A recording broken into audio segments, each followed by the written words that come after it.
Now, when the Prime Minister is on his legs, please take your seat. आदरणीय सभापति जी,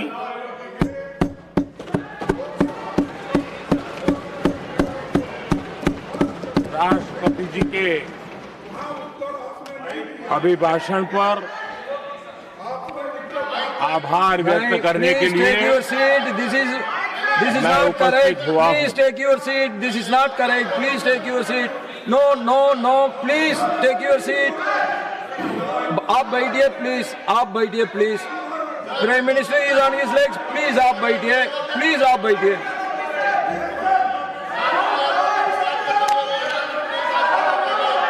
आदरणीय सभापति जी,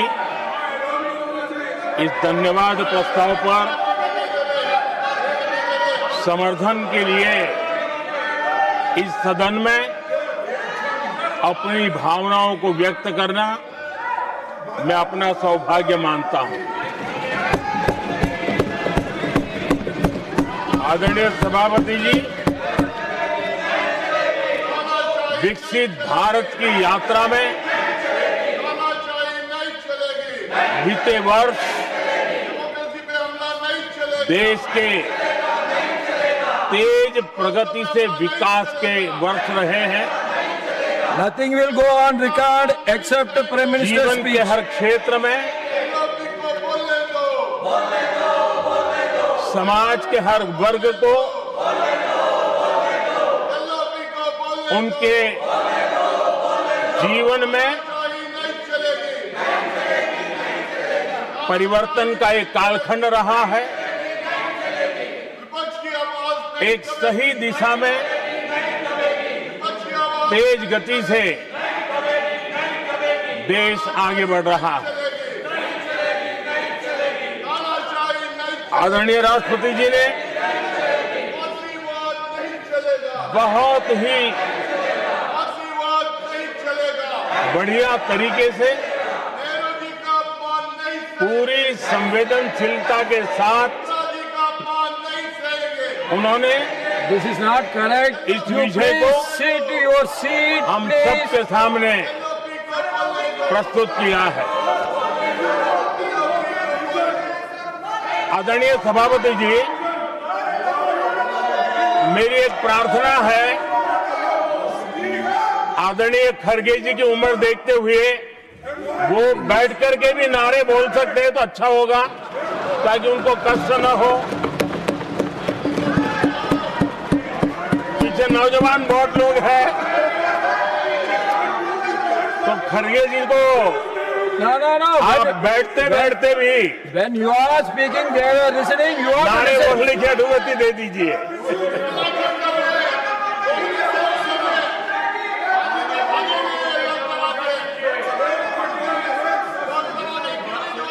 आदरणीय सभापति जी, राष्ट्रपति जी ने इस देश के मध्यम वर्ग, इस देश के निम्न मध्यम वर्ग, इस देश के गरीब, इस देश के गांव, इस देश के किसान, महिलाएं, विज्ञान हो, प्रौद्योगिकी हो, कृषि हो, सभी विषयों को लेकर के बहुत ही विस्तार से भारत के प्रगति का एक स्वर संसद में गूंजा है।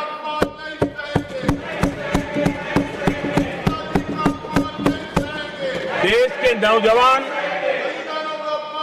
भारत के सामर्थ्य को कैसे आगे बढ़ा रहे हैं, इसकी भी विस्तार से चर्चा की है। हर वर्ग के सामर्थ्य को उन्होंने शब्दांकित किया है। और इतना ही नहीं, आदरणीय राष्ट्रपति जी ने भारत के उज्जवल भविष्य के प्रति एक विश्वास व्यक्त किया है। ये अपने आप में हम सबके लिए प्रेरक है। आदरणीय सभापति जी, 21वीं सदी का प्रथम क्वार्टर पूरा हो चुका है, लेकिन ये दूसरा क्वार्टर जैसे पिछली शताब्दी में भारत की आजादी के जंग में दूसरा क्वार्टर बहुत ही निर्णायक बना था। मैं साफ साफ देख रहा हूं कि विकसित भारत के निर्माण की दिशा में ये दूसरा क्वार्टर भी उतना ही सामर्थ्यवान होने वाला है, उतना ही तेज गति से आगे बढ़ने वाला है। और इसलिए आदरणीय सभापति जी, राष्ट्र का हर व्यक्ति ये महसूस कर रहा है कि एक अहम पड़ाव पर हम पहुंच चुके हैं। अब न हमें रुकना है, न हमें पीछे मुड़ करके देखना है।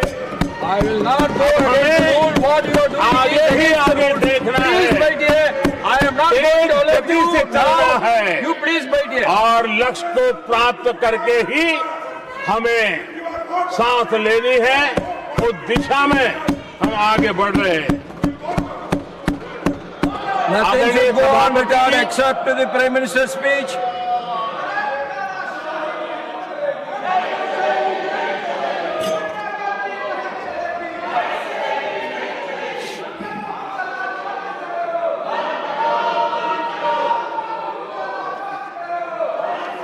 आदरणीय सभापति जी, वर्तमान में अगर हम देखें तो भारत के भाग्य के अनेक सुयोग एक साथ हमें नसीब हुए।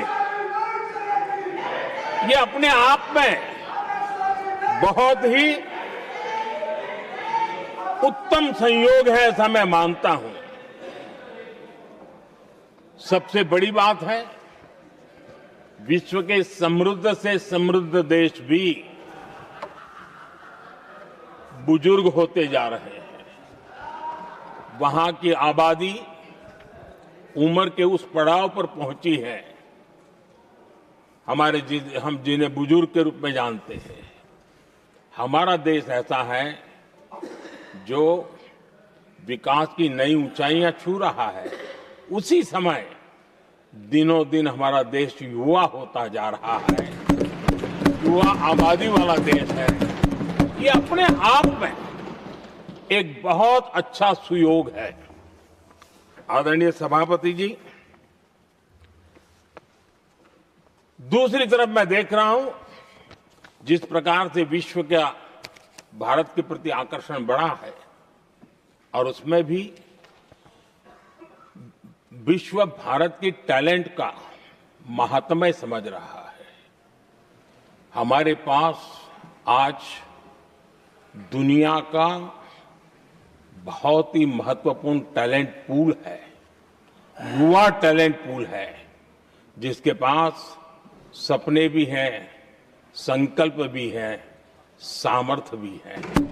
और इसलिए ये दूसरा सुयोग है। शक्ति का आशीर्वाद हमारे साथ है। आदरणीय सभापति जी, भारत आज विश्व में जो चुनौतियां पैदा हो रही है, उन चुनौतियों का समाधान देने वाला एक देश आशा की किरण बना हुआ है, और हम समाधान दे रहे हैं। वैसा ही एक महत्वपूर्ण सुयोग है कि आज मेजर इकोनॉमी में भारत का ग्रोथ बहुत हाई है, और हाई ग्रोथ और लो इन्फ्लेशन ये बहुत ही यूनिक संयोग है, और ये हमारी अर्थव्यवस्था की मजबूती को प्रदर्शित करता है। आदरणीय सभापति जी, हम जिस गति से आगे बढ़ रहे हैं, जब हमें देश की जनता ने सेवा करने का मौका दिया, तब फ्रेजाइल 5 के रूप में ये देश जाना जाता था। जब हमें अवसर मिला, तब देश आजाद हुआ, तब हम दुनिया में 6 नंबर की इकोनॉमी थे। लेकिन इन लोगों ने ऐसा एक हाल करके रखा कि 11 पे पहुंचा दिया। आज हम 3 पर जाने की दिशा में तेज गति से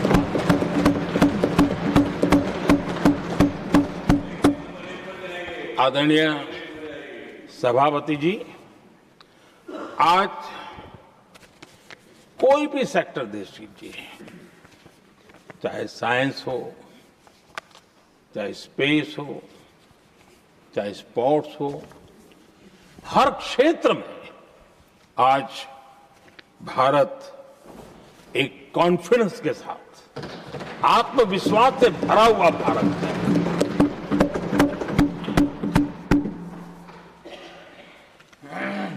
कोविड के बाद विश्व में जो स्थितियां पैदा हुई और ऐसी नई नई चीजें जुड़ती गई, आज दुनिया संभल नहीं पा रही है। ऐसे में साफ साफ नजर आ रहा है कि दुनिया एक नए ग्लोबल ऑर्डर की तरफ, नए वर्ल्ड ऑर्डर की तरफ आगे बढ़ रहा है। सेकेंड वर्ल्ड वॉर के बाद एक वर्ल्ड ऑर्डर बना था, अब एक नए वर्ल्ड ऑर्डर की तरफ विश्व बहुत तेजी से आगे बढ़ रहा है। और सबसे बड़ी खुशी की बात है, सारी घटनाओं का अराजनीतिक तरीके से, निष्पक्ष भाव से विश्लेषण करेंगे तो झुकाव भारत की तरफ है।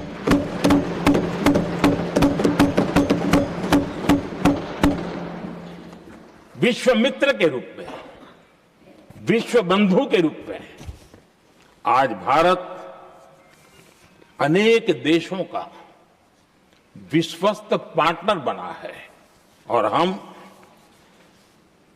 कंधे से कंधा मिला करके विश्व कल्याण की दिशा में भी अपनी उचित भूमिका निभा रहे हैं, अपने सामर्थ्य से सहाय भी कर रहे हैं। आदरणीय सभापति जी, आज पूरा विश्व ग्लोबल साउथ की चर्चा करता है, लेकिन उस चर्चा के सूत्रधार के रूप में आज भारत वैश्विक मंचों पर ग्लोबल साउथ की बुलंद आवाज बन गया है।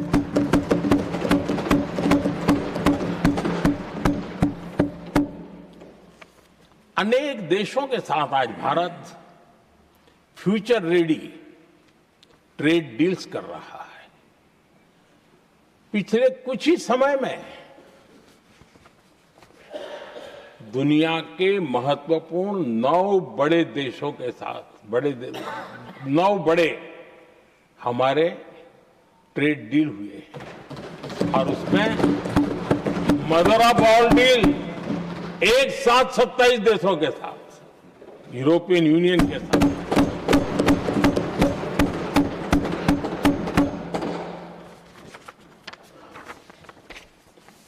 जो लोग थक गए,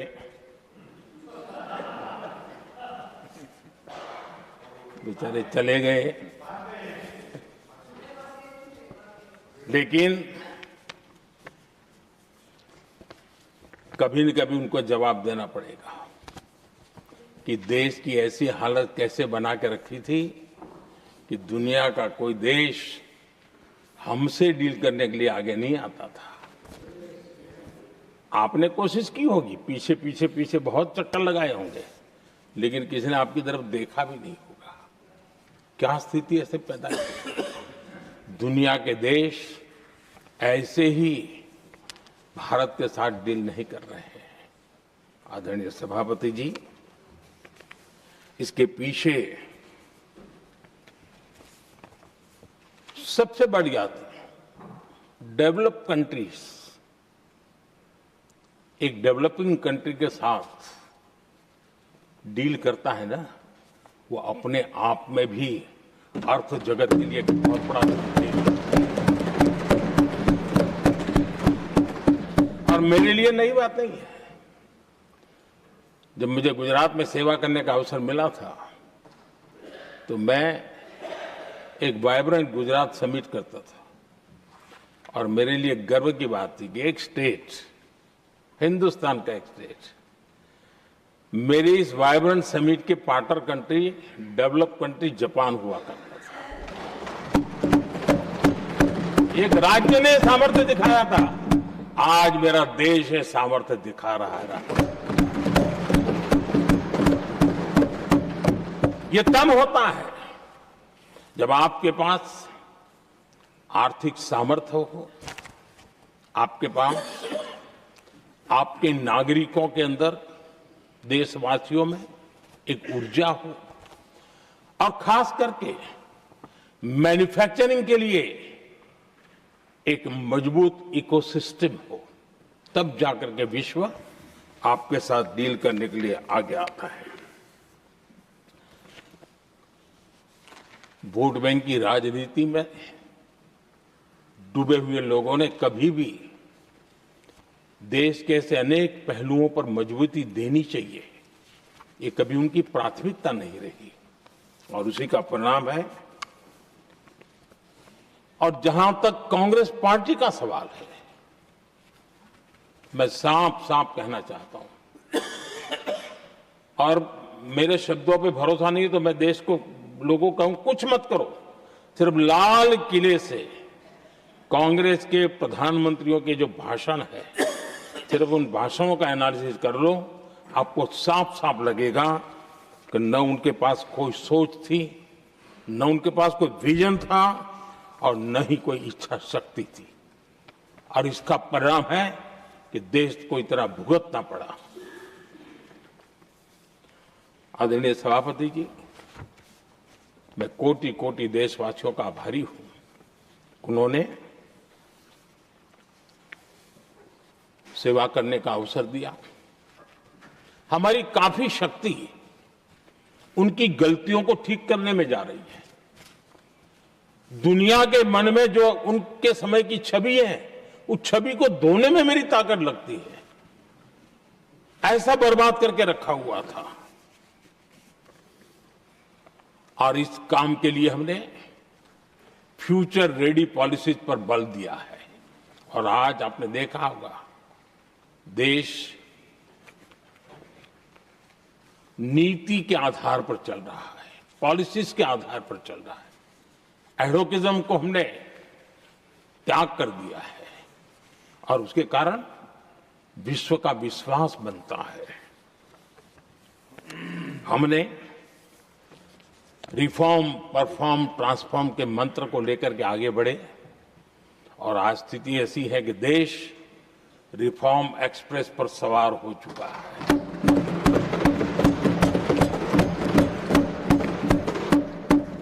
हमने स्ट्रक्चरल रिफॉर्म्स किए हैं, प्रोसेस से जुड़े रिफॉर्म्स किए हैं, पॉलिसीज में रिफॉर्म किए हैं।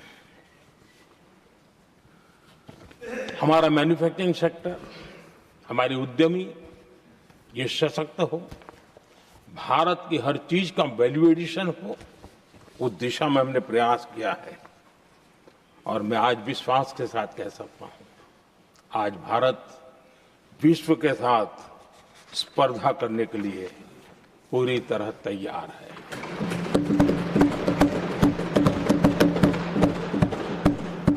जब मैं विश्व के सीईओ फोरम की समिट देखता हूं, आज दुनिया हमारे उद्यमियों को समानता के रूप में देखती है।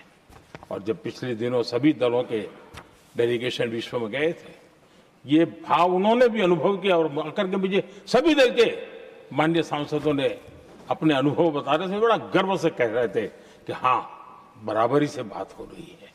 ये हमारे लिए अपने आप में बात है। आदरणीय सभापति जी, एमएसएमई का बहुत बड़ा नेटवर्क जितना सामर्थ्यवान होता है वो लंबे अरसे तक इकोनॉमी को एक ताकत देता है। हमने उस दिशा में बल दिया और हमने कई रिफॉर्म्स किए हैं। आज हमारे एमएसएमई नेटवर्क पर दुनिया का भरोसा बढ़ रहा है। बड़े बड़े हो सकता है हम हवाई जहाज नहीं बनाते होंगे, लेकिन कई हवाई जहाज है जिसमें कई पुर्जे मेरे देश के छोटे छोटे एमएसएमई बना रहे हैं। आदरणीय सभापति जी, देश में हुए इन प्रयासों का नतीजा सबके सामने है। बड़े बड़े देश भारत के साथ व्यापारिक संबंध बनाने के लिए बहुत ही आतुर है। यूरोपीय संघ का ट्रेड डील हो, अमेरिका के साथ अभी अभी हुआ जो ट्रेड डील हो, और कल हमारे पीयूष जी ने सदन में विस्तृत जानकारी भी दी है, और पूरा विश्व खुल करके इस ट्रेड डील का तारीफ कर रहा है। और उसमें जब यूरोपियन यूनियन के साथ ट्रेड डील हुआ तो विश्व को एक भरोसा हुआ कि अब वैश्विक स्तर पर स्थिरता की संभावना बढ़ेगी।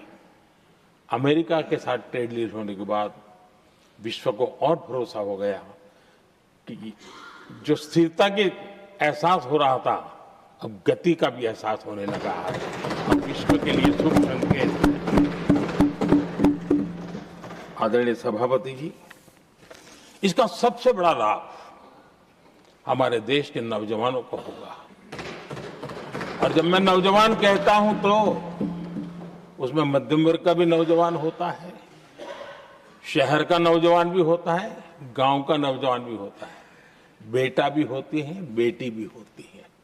और इसलिए उसे टुकड़ों में न देखा जाए। मेरे देश के युवा के सामर्थ्य का हमें गौरव करना चाहिए, और उनके लिए पूरा विश्व बाजार अब खुल चुका है। अब उनके लिए अवसर ही अवसर है। और मैं उनको कहता हूं, आइए दोस्तों, मैं आपके साथ कंधे से कंधा मिलाकर के खड़ा हूं। हिम्मत कीजिए, बढ़िए। देश आपके साथ खड़ा है और दुनिया आपका स्वागत करने के लिए इंतजार कर रही है। आदरणीय सभापति जी, जिस प्रकार से दुनिया में हमारे युवा प्रोफेशनल्स की मांग बढ़ रही है, इवन केयर गिवर्स की मांग बढ़ रही है। हर कोई मिलता है, हमें इस प्रकार के लोग चाहिए, इस प्रकार। कुछ लोग तो अपना स्पेशल ऑफिस यहां बना रहे हैं रिक्रूट करने के लिए, योग्य टैलेंट की खोज के लिए। इसका मतलब हुआ कि भारत के प्रोफेशनल्स के लिए भी विश्व में बहुत बड़े अवसर बन रहे हैं। आदरणीय सभापति जी, ये संसद का उच्च सदन, ये एक प्रकार से राज्यों का प्रतिनिधित्व करता है। और जो चर्चा की बारीकियां मैंने देखी, मेरा मन कहता है कि थोड़ा स्तर इसका ऊपर होना चाहिए था, और वहां से तो ज्यादा होना चाहिए। वो तो कितने साल तक सरकारों में रहे हैं, वहां से जरा चर्चा का स्तर ऊंचा होना चाहिए था। लेकिन उन्होंने ये मौका भी गंवा दिया। देश उन पर कैसे भरोसा कर सकता है। आदरणीय सभापति जी, मैं कल एक माननीय सदस्य को सुन रहा था। यूं तो वो अपने आप को राजा कहलाने में बहुत गर्व करते हैं, लेकिन वे आर्थिक असमानता की चर्चा कर रहे थे। बताइए, जो खुद को राजा माने और वो आर्थिक असमानता की बात करे, तो आपको लगता है कि क्या यही देखने के बाकी रह गए थे क्या? आदरणीय सभापति जी, हमारे टीएमसी के साथियों ने काफी कुछ कहा।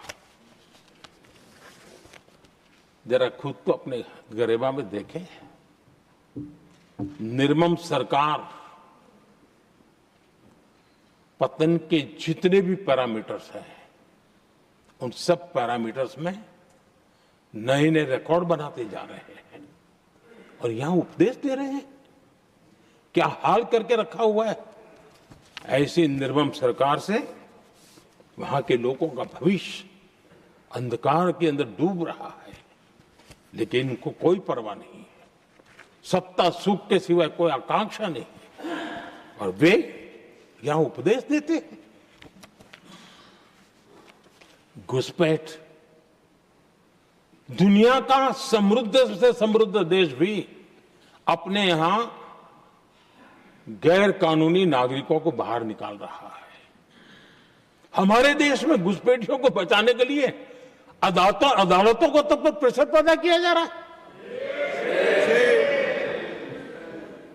मेरे देश का नौजवान कैसे ऐसे लोगों को माफ करेगा जो घुसपैठियों की वकालत करने के लिए ताकत लगा रहे हैं। और घुसपैठिए मेरे देश के नौजवानों के हक छीन रहे हैं, उनकी रोजी रोटी छीन रहे हैं, आदिवासियों की जमीन छीन रहे हैं। बेटे बेटियों के जिंदगी पर खतरे पैदा हो रहे हैं, लेकिन उनके लिए महिलाओं पर अत्याचार होते रहे। सत्ता नीति के सिवा कुछ करना नहीं, और वो यहां पर हमें उपदेश दे रहे हैं। और ऐसे चिंताजनक सभी विषयों पर आंखें मूंद करके बैठे हुए वो लोग हैं। एक हमारे माननीय सदस्य काफी कुछ बोल रहे थे, जिनकी पूरी सरकार शराब में डूब गई, जिनके शीश महल घर घर में नफरत का कारण बन गए, और शायद उनको ब्लैक शब्द ज्यादा पसंद है। हर एक अपना अपना एक भूतकाल होता है।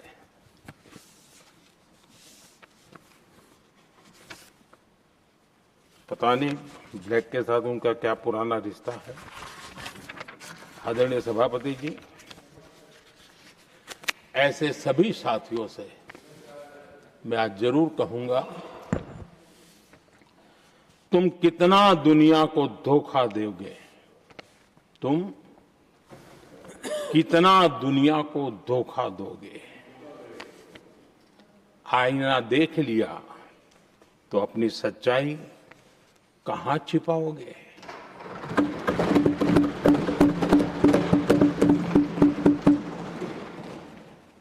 कांग्रेस हो, टीएमसी हो, डीएमके हो, लेफ्ट हो, के दशकों से केंद्र में सत्ता में रहे हैं, सत्ता के भागीदार रहे हैं।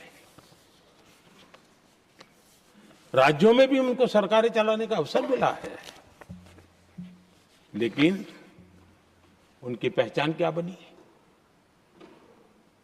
आज डील की चर्चा होती है तो गौरव से कहते हैं, तब डील की चर्चा होती थी तो बॉफोर्स डील याद आता था। ये डील होते थे।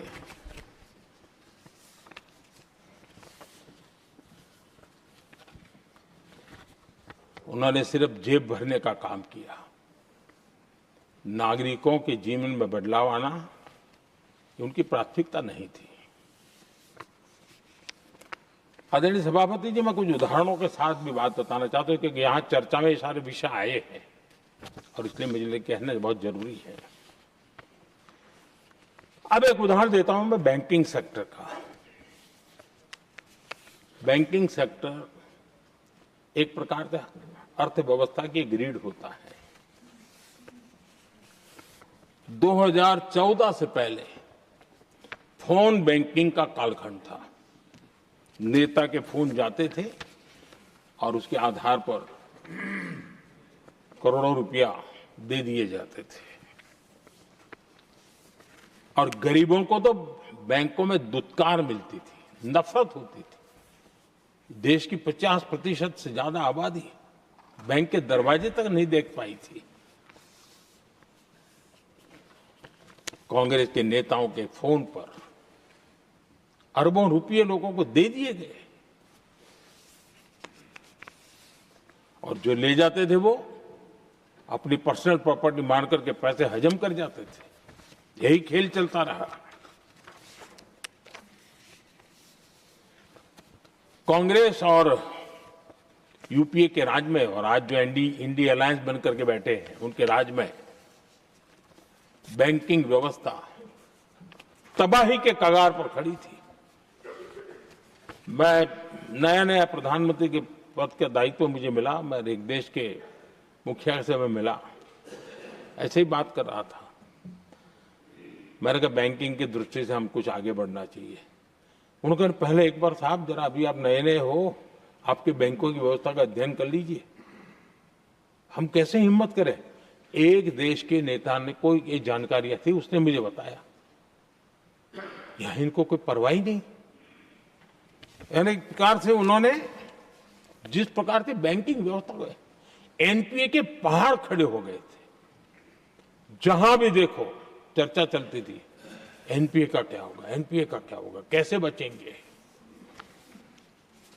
आदरणीय सभापति जी, चुनौती बड़ी थी, लेकिन हमने समझदारी से काम दिया।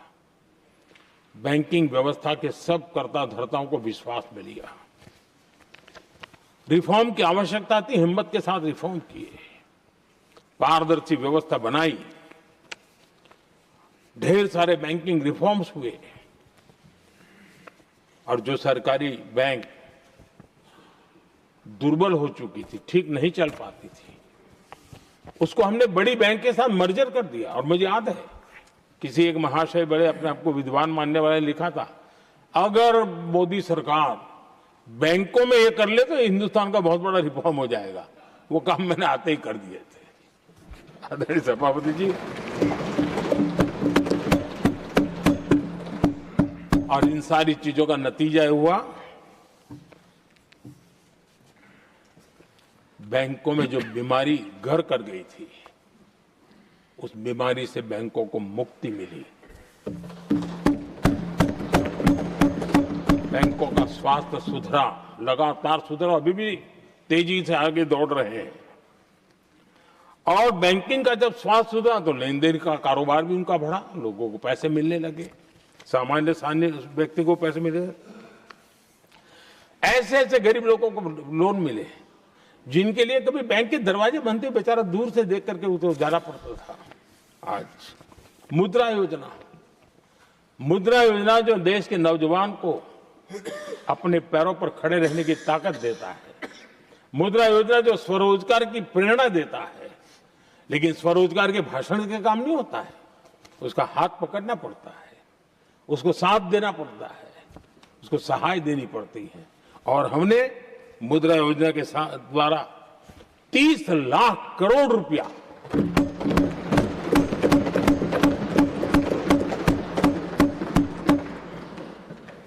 $30 लाख करोड़ रुपए से ज्यादा लोन मुद्रा योजना के माध्यम से और बिना गारंटी देश के नौजवानों के हाथ में दिया और उन्होंने अपने कारोबार को आगे बढ़ाया। और गर्व की बात है, उसमें बहुत बड़ी मात्रा में माताएं बहनें भी हकदार बनी, लाभार्थी बनी। सेल्फ हेल्प ग्रुप, इन दिनों ग्रामीण महिलाएं बड़े सपने देखती हैं, खुद अपने पैरों पर खड़ा होना चाहती थी। विमेन सेल्फ हेल्प ग्रुप का हमने विस्तार तो किया ही किया, लेकिन 10 करोड़ बहनों को हमने सीधी आर्थिक मदद की व्यवस्था की। हमारे एमएसएमई सेक्टर को हमने भरपूर लोन दी। और मैं आज बड़े संतोष के साथ, बड़ी जिम्मेवारी के साथ इस पवित्र सदन में कहना चाहता हूं, हमने एनपीए जिसके पहाड़ हुआ करते थे 2014 के पहले, आज उसको हमने नीचे निम्न स्तर पर लाकर के खड़ा कर दिया। आज एनपीए 1% से भी नीचे है। ये अपने आप में बैंकों के स्वास्थ्य के लिए बहुत उत्तम काम हमने किया है। इतना ही नहीं, हमारे बैंकों का प्रॉफिट आज रिकॉर्ड पर है, हाई रिकॉर्ड है उसके। ये अपने आप में देश की अर्थव्यवस्था को ताकत देने के लिए बैंकिंग व्यवस्था मजबूत होती है तो बाकी अर्थव्यवस्था को भी मजबूती मिलती है, उस काम को कहेगा। आदरणीय सभापति जी, मैं एक और उदाहरण देना चाहता हूं।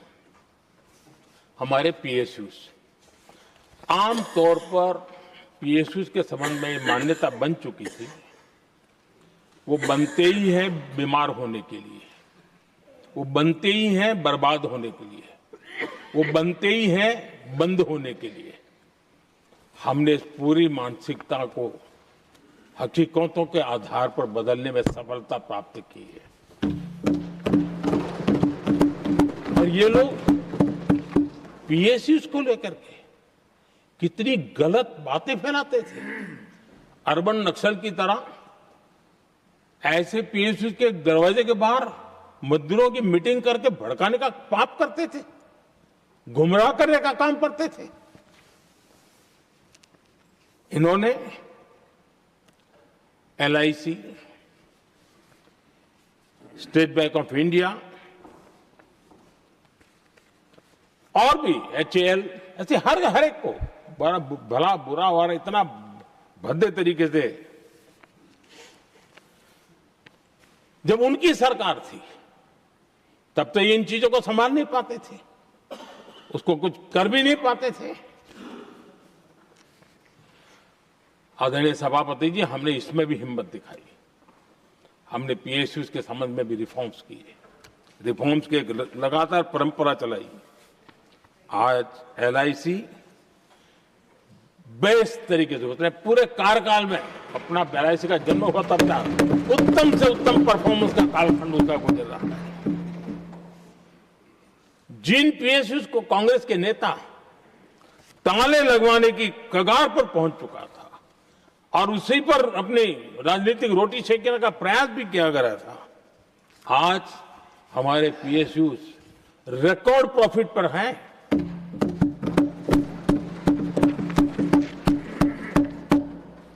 इतना ही नहीं, वे अपने परफॉर्मेंस से मेक इन इंडिया को भी गति दे रहे हैं। मेक इन इंडिया का जो सपना है उसका पूरा करने में वे भी एक बहुत बड़े कैटलिस्ट एजेंट के रूप में आज भूमिका अदा कर रहे हैं। रिकॉर्ड संख्या में रोजगार बना रहे हैं। इतना ही नहीं, हमारे कुछ पीएसयूज आज विश्व के अंदर जा रहे हैं, विश्व में भी अपनी ताकत दिखा रहे हैं, विश्व के साथ जुड़ रहे हैं, दुनिया के कई देशों के विकास यात्रा में वो भागीदार बन रहे हैं। आज हमारे पीएसयूज को बहुत बड़े बड़े ऑर्डर देश से भी और देश के बाहर से भी मिलने लगे हैं। ये अपने आप में मैं जो कहता हूं ना, एक बहुत महत्वपूर्ण पड़ाव पर ये देश 25 साल है, उसका संकेत यहां नजर आता है। आदरणीय सभापति जी, कांग्रेस ने विश्वासघात करने के विषय में भी हमारे देश के अन्नदाता को भी नहीं छोड़ा। इस देश में 10 करोड़ किसान ऐसे हैं जिनके पास 2 हेक्टेयर से भी कम जमीन है, छोटे किसान हैं। उनकी तरफ कभी परवाह नहीं की गई, उनकी तरफ कभी देखा नहीं गया,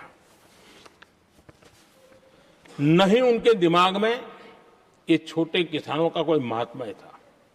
उनको लगता है कुछ बड़े लोगों को संभाल लिया तो गाड़ी चल जाएगी, और यही राजनीति करते रहे। आदरणीय सभापति जी, हमारे दिल में छोटे किसान के प्रति एक दर्द था। हम जमीनी हकीकतों से परिचित थे और उसी के कारण हम पीएम किसान सम्मान निधि योजना लेकर के और आप इतने कम समय में हमारे इन छोटे किसानों के खाते में 4 लाख करोड़ रुपया हमने दिया है। 4 लाख करोड़ रुपया आंकड़ा छोटा नहीं होता है आदरणीय सभापति जी। और उसने हमारे छोटे किसानों को एक नई ताकत दी है, नए सपने देखने का सामर्थ्य दिया है। और मुझे पक्का विश्वास है कि हमारा किसान उस दिशा में जरूर भारत की आशा अपेक्षा के अनुरूप परिणाम देगा।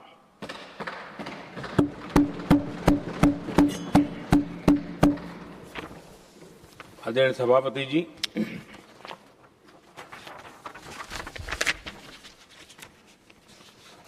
यहां कुछ साथियों ने इम्प्लीमेंटेशन के संबंध में शिकायतों का भाषण काफी किए। शायद वो तय करके आए थे कि ऐसा ऐसा बोलना है, तो इसमें तो उनका ऐलान दिखता था, बाकी में तो नहीं दिखता है। आदरणीय सभापति, जब ये इम्प्लीमेंटेशन को लेकर के इतनी बड़ी बड़ी बातें करते हैं, मैं एक जरा किस्सा सुनाता हूं। मैं किसी का भला बुरा कहने के लिए नहीं कर रहा हूं, मैं सिर्फ हकीकतें रख रहा हूं। परेशानी जिनको होगी उनको होगी, लेकिन तथ्य तो तथ्य ही होते हैं। हमारे देश के एक नेता हिमाचल प्रदेश के दौरे पर गए थे और वहां से आने के बाद उन्होंने खुद ने ये घटना कहीं सुनाई, रिकॉर्ड पर उपलब्ध है। उसमें उन्होंने कहा,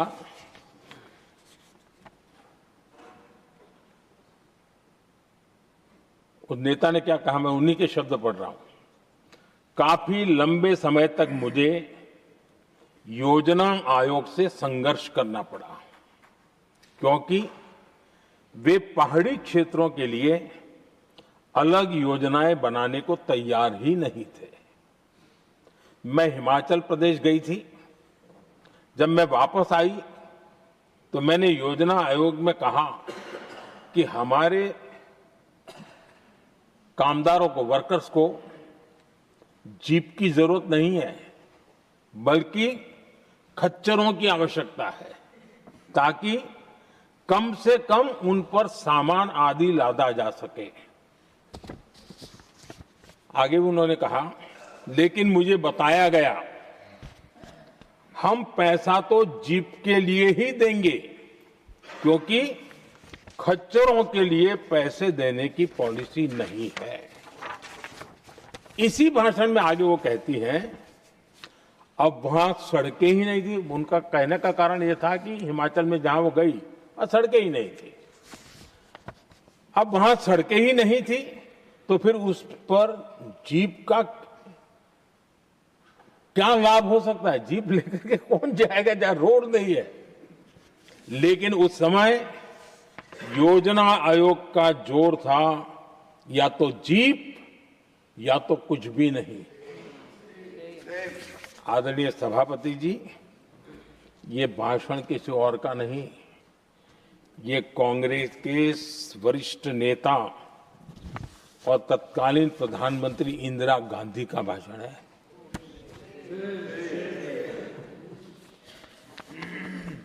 कांग्रेस के लंबे शासनकाल में यही कार्यशैली रही, और जिसको इंदिरा जी खुद जानती भी थी कि ये पाप चल रहा है, लेकिन इस कार्य संस्कृति को सुधारने के लिए उन्होंने कोई कदम नहीं उठाया। और इंदिरा गांधी जिस प्लानिंग कमीशन की धज्जियां उड़ा रही थी, उसके जन्मदाता उनके स्वयं के पिताजी थे। और प्लानिंग कमीशन को बना, और इंदिरा जी ने जब कहा, उसके बीच में 2 दशक बज चुके थे, लेकिन हाल यही था। और 2014 तक सब दुखी थे, सब परेशान थे, सब गलती देख रहे थे, लेकिन सुधार करने की तैयारी नहीं। 2014 के बाद जब आपने हमें मौका, और कांग्रेस ने जिस प्रकार से प्लानिंग कमीशन अटकाना, लटकाना, भटकाना वाली कार्यशैली बना दी थी, 2014 में जब हमें मौका मिला तो हमने आकर के काम किया, प्लानिंग कमीशन को खत्म कर दिया और नीति आयोग को।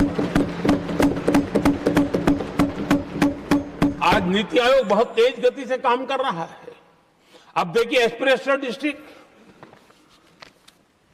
वो भी एक बड़ा प्रेरक उदाहरण है। और मैं तो देख रहा हूं कि डेवलपिंग कंट्रीज के लिए, विकास के लिए एक मॉडल के रूप में वैश्विक संस्थाएं इसको अनुमोदन दे रही है।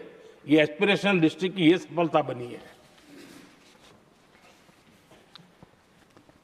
देश के कई जिले ऐसे थे जिसको पिछड़े मान करके छोड़ दिया गया था, और वहां करोड़ों लोगों की जो मौलिक जरूरतें थी उसको भी नकार दिया गया था।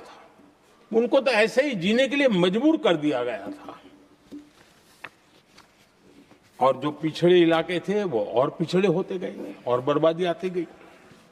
और हालत तो सरकार में ऐसी थी कि जब किसी को पनिशमेंट ट्रांसफर करनी होती थी, पनिशमेंट पोस्टिंग देना होता, तो ऐसे ही जिलों में भेजा जाता था ताकि और खराब करे वो। ये हाल बन गया था, ये वर्क कल्चर बन गया था। हमने इस स्थिति को बदला। सबसे पहला आग्रह किया, यंग होनहार अफसरों को लगाया जाएगा और पूरा 3 साल का मौका उसको दिया जाए काम करने का। एक के बाद हम निर्णय किए, और आज देखिए किसी समय छत्तीसगढ़ का हमारा बस्तर एस्पिरेशनल डिस्ट्रिक्ट में था, आज वो बस्तर पूरे देश में बस्तर ओलंपिक के नाम से चर्चा में है।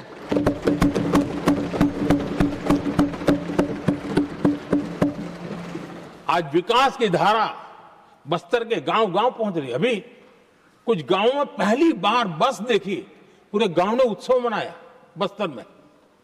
ये परिस्थितियां छोड़ करके गए हुए हैं लोग, और यहां पर पता नहीं किस प्रकार से देश को कहां ले जाना चाहते हैं लोग। आदरणीय सभापति जी, इंप्लीमेंटेशन क्या होता है, ये एस्पिरेशनल डिस्ट्रिक्ट एक बहुत बड़ा शानदार उदाहरण है। ऐसे तो सैकड़ों उदाहरण हैं, लेकिन मैं कहने के लिए इसको उल्लेख कर रहा हूं। कांग्रेस के हमारे साथियों को ये जो बदलाव आ रहा है उसमें इंप्लीमेंटेशन नजर नहीं आ रहा है, और उनका तो एक ही वो प्लानिंग कमीशन वाला मॉडल है, जीप और खच्चर वाला मॉडल, यही वो लोग जानते हैं, उससे आगे कुछ नहीं जानते।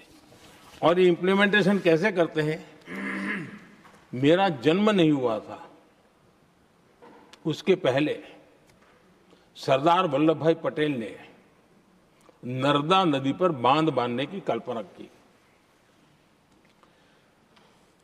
विषय तो पक्का हो गया, सरदार साहब नहीं रहे, खैर नेहरू जी ने शिलान्यास किया। अब इंप्लीमेंटेशन देखिए इनको। मेरा जन्म नहीं हुआ था जब इसकी कल्पना की गई थी, और प्रधानमंत्री बनने के बाद मैंने उसका उद्घाटन किया। ये हाल है।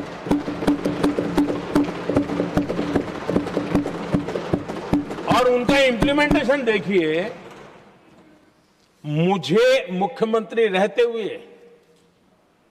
3 दिन अनशन पर बैठना पड़ा था नर्मदा सरदार सरोवर डैम के लिए, मेरे राज्य के किसानों के लिए। मैंने अपने आप को दांव पर लगा दिया था, तब जाकर के भारत सरकार को झुकना पड़ा, और तब जाकर के सरदार सरोवर डैम के कंस्ट्रक्शन को गति मिली, और यहां मैं पहुंचा तब मुझे उसका उद्घाटन करने का सौभाग्य मिला। और आज कच्छ तक हावड़ा बीएसएफ के लोग जहां बैठते हैं वहां तक नर्मदा का शुद्ध पानी पीने के लिए पहुंच रहा है। इंप्लीमेंटेशन क्या होता है, और यहां पर इम्प्लीमेंट किसी ने शब्द पकड़ा दिया, हर एक के मुंह से वही निकल रहा था। हमने कांग्रेस की कार्यशैली को बदलने के लिए, जब मैंने देखा कई ऐसे काम थे अटके पड़े हुए, कोई पूछने वाला नहीं थे फाइलों में, और पॉलिटिकल फायदे के लिए अनाउंसमेंट कर दिए, दिए जला दिए, पत्थर लगा दिए, करना कुछ नहीं। आखिरकार मैंने एक टेक्नोलॉजी वाला प्लेटफॉर्म बनाया यहां आकर के, प्रगति के नाम से। ये प्रगति प्लेटफॉर्म का मैं उदाहरण देता हूं, आप हैरान हो जाएंगे। मुझे एग्जैक्ट याद नहीं है, लेकिन शायद हिमाचल में एक ट्रेन उन्होंने पार्लियामेंट में घोषित की थी, शायद ऊना और कोई। मेरे आने तक वो कागज पर भी उसका ड्राइंग नहीं बना था, बताओ, और चुनाव जीतने के लिए वो घोषणा कर दी। प्रगति के अंदर मेरे सामने विषय आया, ऐसे कई विषय मेरे सामने आए, और उस प्रगति के अंदर हमने एक एक प्रोजेक्ट क्यों अटके हुए, कॉस्ट किस डिपार्टमेंट की काम में क्या मुसीबत आई है, किसने गलत तरीके से इसको आगे बढ़ाया, और बजट तो बढ़ता ही गया था। जो योजना 900 करोड़ में होनी थी वो 90,000 करोड़ तक पहुंच जाए, ये हाल करके रख दिया था इन्होंने। हमने एक टेक्नोलॉजी प्लेटफॉर्म बनाया, हर महीने बैठा, अभी मैंने 50वां एपिसोड पूरा किया उस मीटिंग का, और लगातार उस काम करते करते और संबंधित राज्यों को भी बिठाया, उनकी कठिनाइयों को भी समझा, उसके इम्प्लीमेंटेशन में कौन मिनिस्ट्री का परेशानी हो रही है, किस स्टेट की परेशानी हो रही है, किस कानून की परेशानी हो रही है, हर एक की बारीकी से देखा। और आज मैं गर्व से कह सकता हूं कि इस प्रगति के इम्प्लीमेंटेशन को बारीकी से प्रधानमंत्री के स्तर पर देखे जाने के कारण 85 लाख करोड़ रुपीस का काम को गति मिली। 85 लाख करोड़ रुपीस के काम आप कल्पना कीजिए, देश की कितनी बड़ी शक्ति को अनलॉक किया हमने। इंप्लीमेंटेशन कैसे होता है ये हमने करके देखा है। रेल हो, रोड हो, सिंचाई हो, ग्रामीण कोई व्यवस्था का काम हो, इन सारी चीजों को हमने इसमें लिया। अब जैसे जम्मू उधमपुर श्रीनगर बारामूला रेल लाइन, आज ये प्रोजेक्ट पूरा हुआ, और बर्फबारी में इन दिनों आपने देखा एक वीडियो बहुत पॉपुलर हुआ है, बर्फ के बीच में से चारों तरफ बर्फ की चादर छाई हुई है और वंदे भारत ट्रेन निकल रही है, और लोग कहते हैं गलती मत करना, ये तो विदेश है, ये हिंदुस्तान है, ये रील चल रहे हैं बाजार में।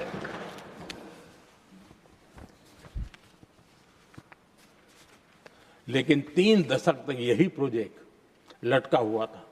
3 दशक, 30 साल, आप कल्पना कर सकते, 2 पीढ़ी आगे बढ़ जाए, ये यही के अटके पड़े थे।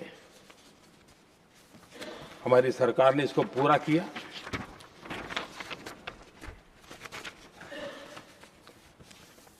आदरणीय सभापति जी, मैं असम की बात करता हूं, और कोई ये मत सोचो कि मैं चुनाव है इसलिए बोल रहा हूं। इनके पाप है इसलिए मुझे कहना पड़ रहा है। कांग्रेस सिर्फ इमेजिन करती है और इंप्लीमेंट करने का उनको कोई लेना देना ही नहीं होता है। अब असम का बोगीबिल ब्रिज, ये बोगीबिल ब्रिज अरुणाचल और असम को जोड़ने वाला बहुत महत्वपूर्ण ब्रिज, कितने ही सालों तक ये प्रोजेक्ट लटका रहा। हमने प्रगति के माध्यम से इसको रिव्यू किया और असम सहित पूरे नॉर्थ ईस्ट को बहुत बड़ी सुविधा वाला ये काम हमने पूरा किया। आदरणीय सभापति जी,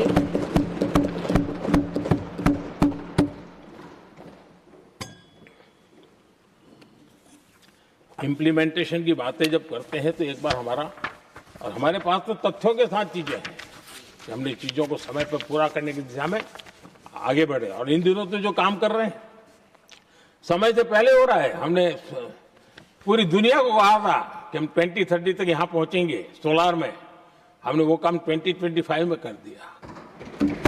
हमने इथेनॉल का समय तय किया था, हम उसमें भी 2-3 साल पहले ही काम पूरा कर लिया।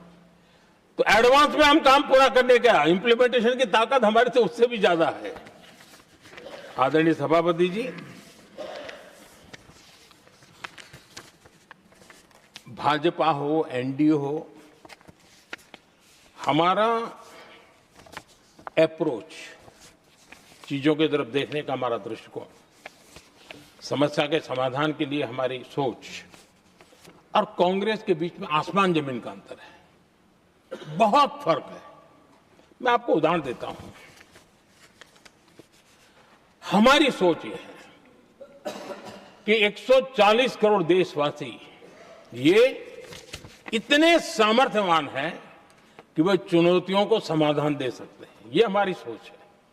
हमारा भरोसा है देशवासियों पर, उनके सामर्थ्य पर हमारा भरोसा है, और यही लोकतंत्र की भी सच्ची ताकत होती है।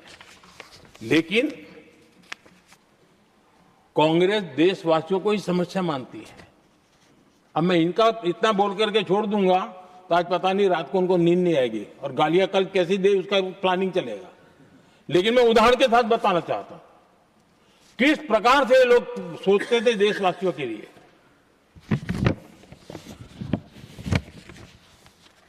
देश के लोगों के बारे में नेहरू जी और इंदिरा जी की सोच क्या थी, मैं उसके विषय में बताना चाहता हूं।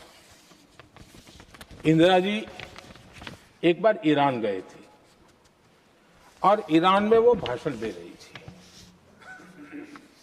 और उस भाषण में उन्होंने नेहरू जी के साथ जो बातचीत हुई थी उसका उल्लेख किया। खुद ने कहा है, उन्होंने कहा, और मैं जो इंदिरा जी ने कहा था उसको कोट कर रहा हूं, जब किसी ने मेरे पिताजी से पूछा, यानी नेहरू जी से पूछा कि उनके सामने कितनी समस्याएं हैं, तो उन्होंने उत्तर दिया था 35 करोड़। नेहरू जी ने जवाब दिया था कि उनके सामने कितनी समस्याएं हैं, बोले 35 करोड़। उस समय हमारे देश की जनसंख्या थी 35 करोड़। अब आगे देखिए, 35 करोड़ देशवासी नेहरू जी को समस्या लगते थे। ऐसा कोई मुखिया हो सकता है क्या जी? और इस बात का उदाहरण देते हुए इंदिरा जी ने आगे कहा कि आज देश की जनसंख्या 57 करोड़ है, इसलिए मेरी समस्याओं की संख्या भी उतनी ही बड़ी है। यानी पिताजी को 35 करोड़ समस्या वाले देशवासी लगते थे, अब 57 करोड़ उनको समस्या। कोई ऐसा हो सकता है जो अपने ही देशवासियों को समस्या माने? ये फर्क है उनकी सोच और हमारी सोच में, ये फर्क है उनके अप्रोच और हमारे अप्रोच में।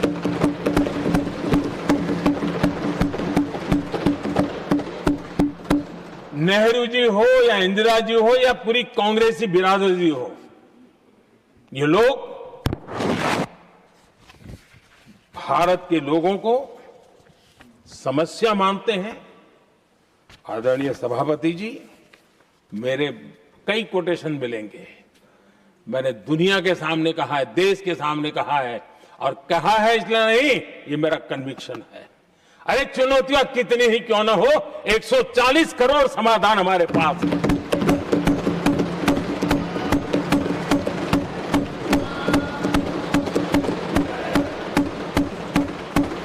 हमारे लिए देशवासी समर्थक की पूंजी है।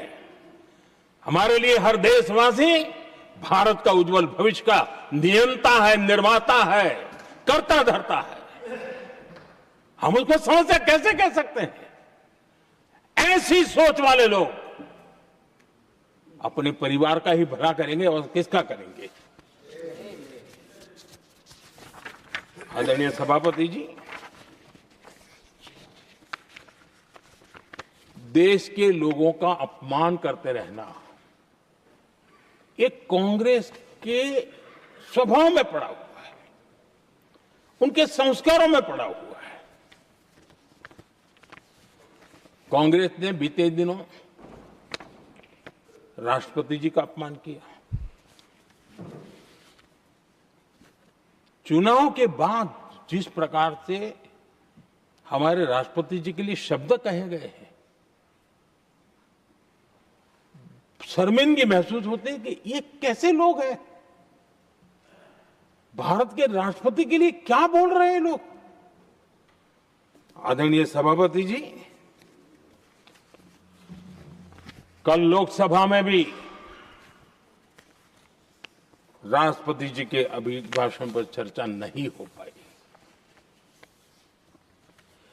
ये राष्ट्रपति पद, उसका घोर अपमान किया है।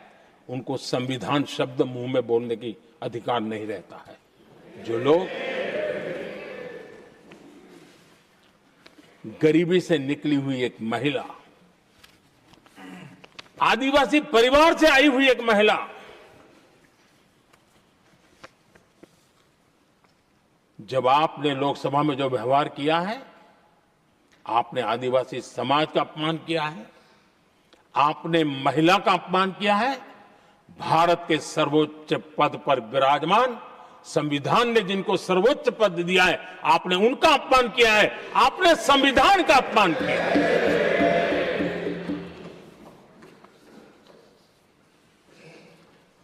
आदरणीय सभापति जी, उनको कुछ भी लगता हो, कांग्रेस को ये गुनाह की Honorable members, it is now 6 p.m. If the House agrees, we may sit beyond 6 p.m. till disposal of the motion of thanks and the presidential address. Do I have the leave of the House to extend the sitting beyond 6 p.m.? Thank you. आदरणीय सभापति जी, समय बढ़ाने के लिए मैं आपका और सदन का बहुत आभार व्यक्त करता हूं।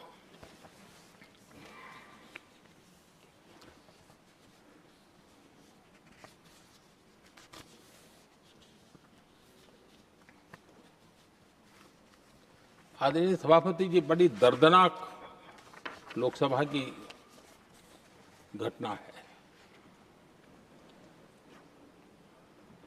और शायद हताशा निराशा तो हम समझ सकते हैं, लेकिन इसके लिए देश के पवित्र लोकतंत्र के मंदिर को ही इस रूप में कर देना, और उस समय चेयर पर असम के ही हमारे एक माननीय सांसद बैठे थे और उस समय कागज फेंके गए, टेबल पर चढ़ दिया गया। क्या ये नॉर्थ ईस्ट का अपमान नहीं है? क्या असम के नागरिकों का अपमान नहीं है? कल फिर दोबारा किया उन्होंने, और उस समय आंध्र के दलित परिवार का बेटा चेयर पर बैठा था, उसको भी अपमानित किया। यानी आपने नॉर्थ ईस्ट का अपमान, चेयर में बैठा अपमान करो। आंध्र के एक दलित परिवार का बेटा चेयर पर बैठा, उसका अपमान करो। सदन ने इनको काम दिया हुआ है, सबने मिलकर के काम दिया हुआ है, लेकिन वो दलित समाज से आते हैं, इसलिए आप अपमान करते हो।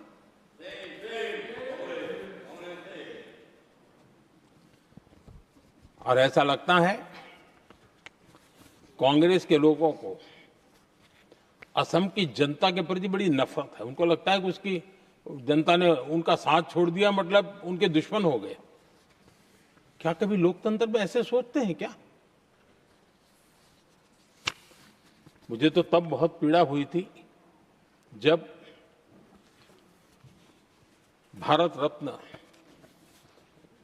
भूपेन हजारिका जी, जो कि इस देश के बहुत ही सम्मानीय व्यक्तित्व है जी, आज भी घर घर में उनको स्मरण करते हैं लोग।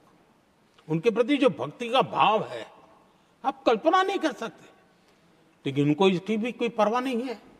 और जिस प्रकार से, और हमारा सौभाग्य था कि हमने भूपेन हजारिका जी के देश के लिए जो उनका योगदान था, नॉर्थ ईस्ट जैसे इलाके से पूरे देश को अपने वाणी से, अपने विचारों से, अपनी अभिव्यक्ति से बांध के रखा था। हमने भारत रत्न देने का निर्णय किया,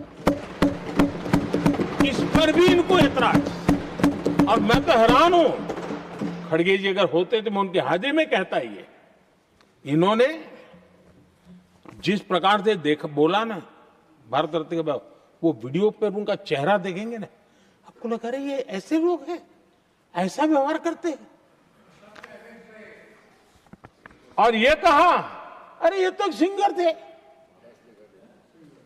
मैं समझता हूं कि एक किसी का भी अपमान करने में कभी भी पीछे नहीं रहते हैं। उन्होंने भूपेन हजारिका जी को भारत रत्न दिया, उसका भी विरोध किया। ये पूरे असम का विरोध है, पूरे देश के कला प्रेमियों का विरोध है। और मुझे पक्का विश्वास है, असम कभी भी इस अपमान को भूलने वाला नहीं है।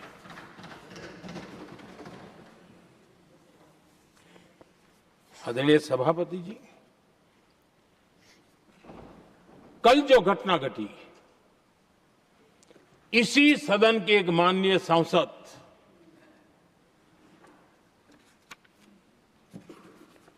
कांग्रेस के शातिर दिमाग जिनका है, ऐसे एक युवराज ने उनको गद्दार कह दिया। अहंकार कितनी सातवें आसमान पर पहुंच चुका है इनका। और कांग्रेस को छोड़कर के कितने ही लोग निकले हैं, कांग्रेस के कितने टुकड़े हुए हैं, कई लोग दूसरे दलों में गए हैं, लेकिन औरों को तो किसी को गद्दार नहीं कहा उन्होंने। लेकिन कल सांसद को गद्दार इसलिए कहा क्योंकि वो सिख थे। ये सिखों का अपमान था, एक गुरुओं का अपमान था। और कांग्रेस के अंदर जो कूट कूट करके सिखों के प्रति नफरत भरी पड़ी है ना, उसका वो अभिव्यक्ति थी। और इसी सदन के माननीय सांसद है वो, और उनको जरा भी दर्द नहीं, वरना आज खड़े होकर के कह सकते थे कि कल जो हुआ इसी सांसद की गरिमा के अनुरूप नहीं था, हमें खेद है, एक शब्द तो बोल लेते। लेकिन सिखों के प्रति उनके मन में जो नफरत भरी पड़ी है, और इसी के कारण उन्होंने कल, और जिसका परिवार देश के लिए शहादत देने वाला परिवार के वो सदस्य हैं, उन्हें अपने राजनीतिक विचारों में परिवर्तन किया, इसलिए गद्दार हो गए। और ये गद्दार शब्द छोटा नहीं है। मेरे देशवासी को कोई गद्दार कहे, ये कैसे देश सहन करेगा? और वो भी एक सिख है इसलिए गद्दार कहना बहुत दुर्भाग्य की बात है। और ऐसे लोग कांग्रेस को नहीं डुबाएंगे तो क्या करेंगे?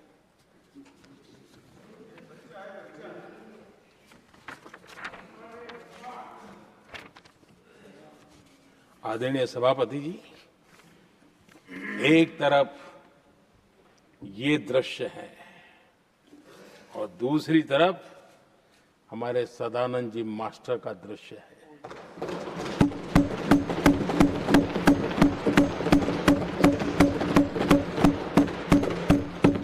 राजनीतिक विद्वेष के कारण उनके दोनों पैर काट दिए गए।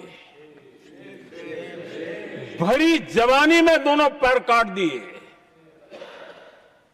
कटे हुए पैर से जिंदगी गुजार रहे हैं, लेकिन संस्कार इतने ऊंचे हैं कि वाणी में भी अपशब्द नहीं निकलता है, बर्तन में भी कटुता नजर नहीं आती। गर्व होता है। और कल जब उनका पहला भाषण हो रहा था सदन में, और उन्होंने जब अपने बेंच पर आपसे इजाजत लेकर के अपने कटे हुए पैर के लिए वो जिस लीम का उपयोग करते हैं, आर्टिफिशियल लीम का, उन्होंने जब रखा, वो दृश्य देश के लिए पीड़ादायक था कि इस देश में ऐसा ही बंधारण की बातें करने वाले इंडिया अलायंस के लोग, और ये इंडिया अलायंस पूरा जिम्मेवार है इसके लिए, वैचारिक असहमति के कारण एक नौजवान के, और वो भी एक टीचर, शिक्षक के प्रति गर्व से, आदर से देखा जाता है, उसके पैर काट दे। लेकिन उनको कोई खेद नहीं है, उनको कोई दर्द नहीं है। लेकिन मैं मास्टर सदानंद जी को हृदय से अभिनंदन करता हूं कि उन्होंने जिस प्रकार से इतनी भयानक हमले के बाद भी देश की सेवा का अपना व्रत जारी रखा, और आज देश की नीति निर्धारण में अंदर अपना योगदान दे रहे हैं। ये गर्व की बात है। और ऐसे लोगों के सहारे हम राजनीति में जीते हैं, काम करते हैं, देश के लिए जीने मरने की प्रेरणा मिलती है। ये संस्कार हमें पाए हैं ऐसे लक्षावधि कार्यकर्ताओं के तब से पाए हुए हैं। आदरणीय सभापति जी,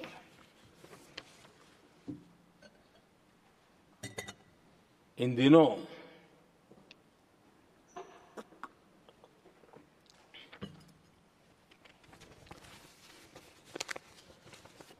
और वैसे कांग्रेस के हमारे साथियों का मुझ पर जरा विशेष प्रेम है। वो स्पेशल प्रेम है। और जब मैं जिम्मेवारी जो मिली है उसके तहत, और जिम्मेवारी न मिलती तो भी देश के लिए जीना तुमने सीखा है। हम विकसित भारत की जमीन मजबूत कर रहे हैं, उसको एक ताकत दे रहे हैं। एक तरफ देश के युवाओं के लिए मजबूत जमीन तैयार कर रहा हूं, तो कांग्रेस मोदी की कब्र खोदने के कार्यक्रम करवा रही है। और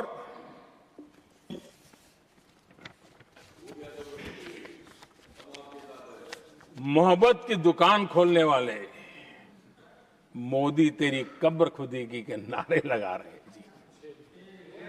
ये कौन सी मोहब्बत की दुकान है जो देश के ही किसी नागरिक के कब्र खोदने के सपने देखती हो? ये कौन सा संविधान से उन्होंने सीखा है जो देश के ही किसी नागरिक के कब्र खोदने की बात करते हो? क्या ये संविधान का अपमान नहीं है? क्या ये मानवता का अपमान नहीं है? क्या ये सार्वजनिक जीवन की मर्यादाओं का अपमान नहीं है? और उनको इसका कोई खेद नहीं है।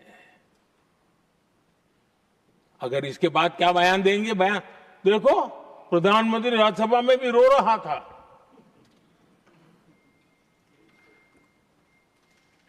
किस प्रकार के संस्कार और वृत्तियों से पले बड़े लोग हैं ये। आदरणीय सभापति जी, मेरे लिए कोई अनुभव मेरा बहुत पुराना है। 2002 से जब वे विपक्ष में थे तब से, और 2004 से जब वो सत्ता में आए तब से, और 2014 से मैं जब यहां आया तब से, पिछले 25 साल से संसद का एक भी सत्र ऐसा नहीं गया, मोदी संसद का सदस्य नहीं था, एक भी सत्र ऐसा नहीं गया जिसमें इस सदन के अंदर मोदी को गाली देने का काम न किया हो इन लोगों ने। 25 साल। और मुझे किसी ने पूछा था, मोदी जी आपके स्वास्थ्य का क्या राज है? मैंने कहा मैं डेली 2 किलो गाली खाता हूं।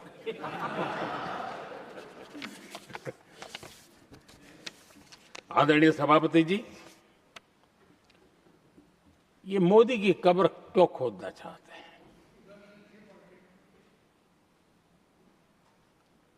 ये सिर्फ नारा नहीं है,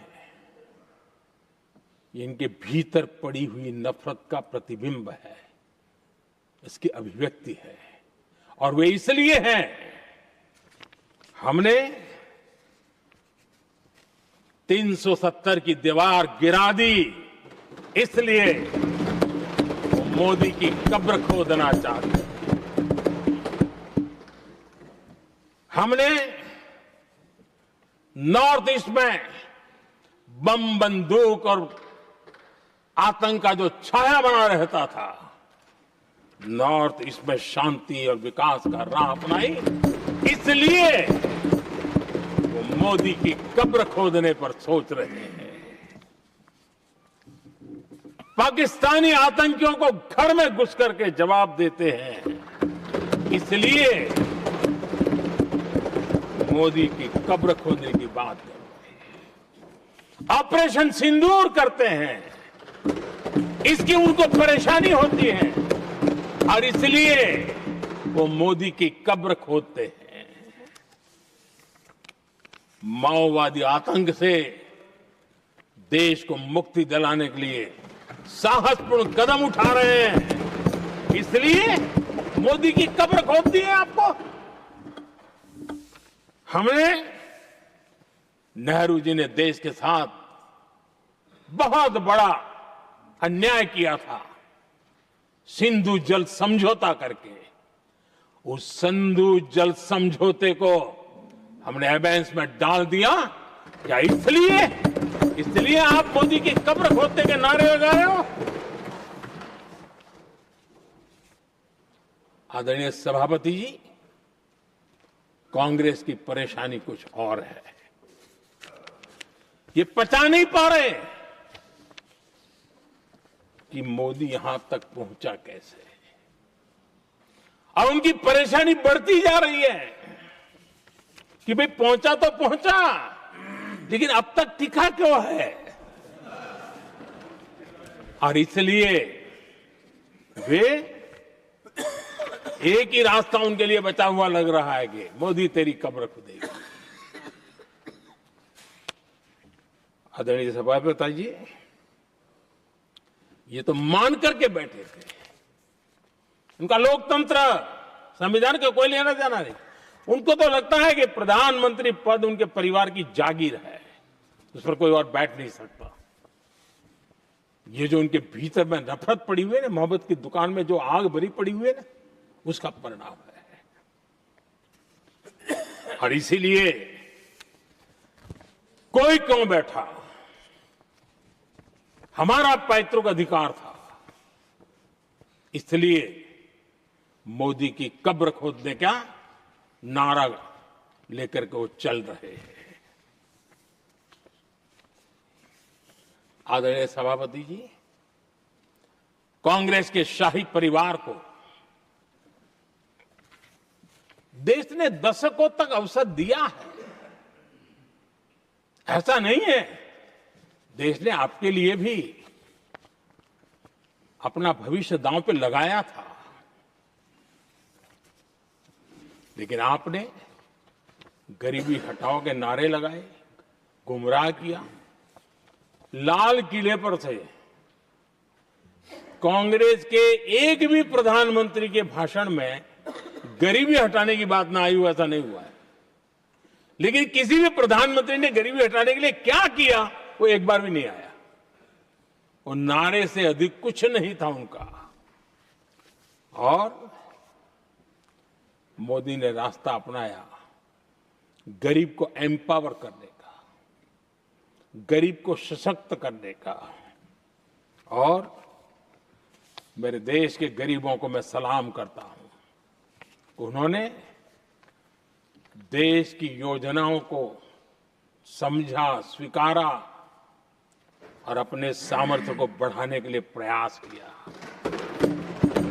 मैं देश के गरीबों का गौरवगान करता हूं कि हमारी नीतियों पर भरोसा करके, हमारी नीयत पे भरोसा करके उन्होंने भी अपने आप को खपाने के लिए कोई कमी नहीं रखी। और 25 करोड़ मेरे गरीब परिवार के भाइयों ने गरीबी को परास्त किया और खुद गरीबी से बाहर आए हैं। मैं उनको सलाम करता हूं। मेरे 25 करोड़ देशवासी जो निराशा में पड़े हुए थे, दूर एक आशा की किरण दिखाई दी, उठ खड़े हुए और आज हमारे साथ चल पड़े। आदरणीय सभापति जी, 2014 के पहले ये इम्प्लीमेंटेशन की बातें करते थे। हमारे यहां सैकड़ों लोग रेलवे क्रॉसिंग पर मरते थे। स्कूल की बस रेलवे क्रॉसिंग से जा रही है, 20-20, 25-25 स्कूल के बच्चे मरने की खबरें आती थी।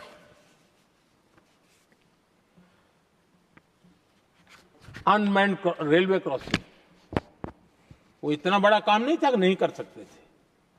ये काम भी मुझे करना हुआ और हमने सारे अनमैन्ड क्रॉसिंग बंद कर दिए, लाखों लोगों की जिंदगी बचा ली।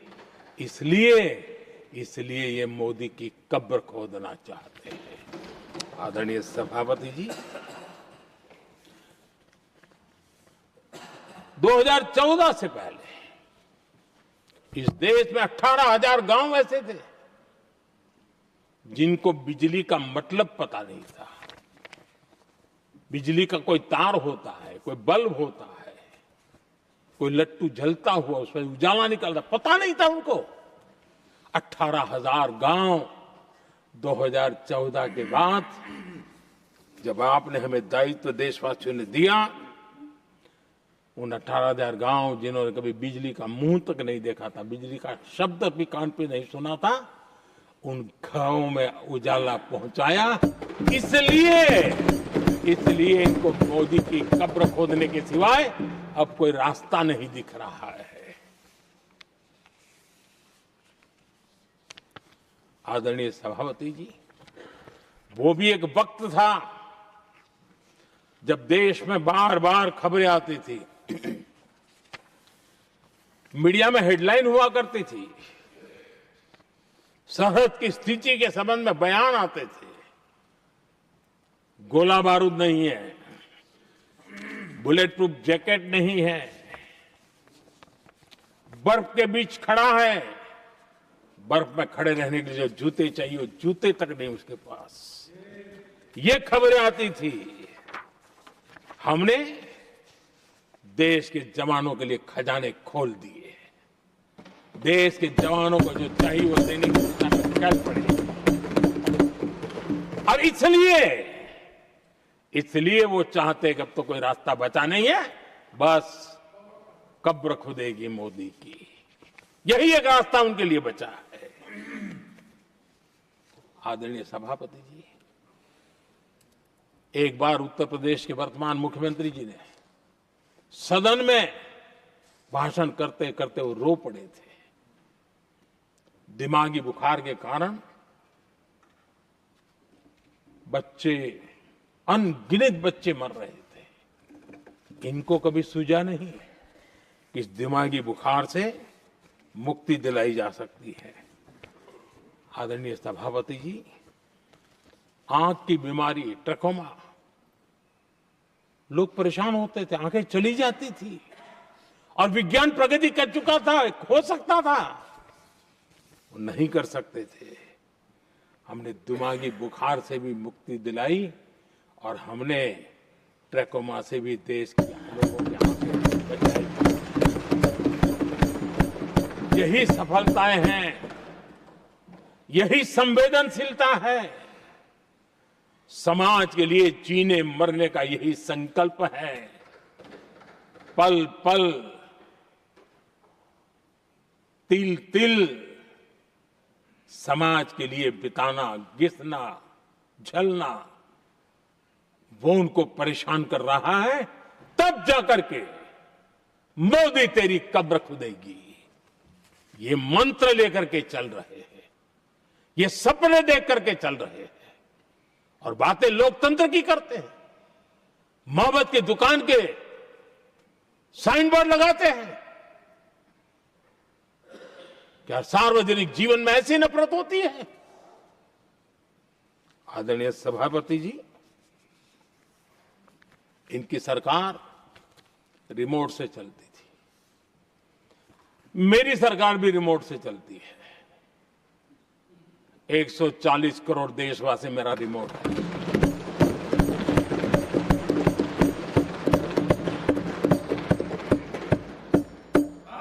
एक 140 करोड़ देशवासियों के सपने, 140 करोड़ देशवासियों की आकांक्षाएं, देश के नौजवानों के संकल्प,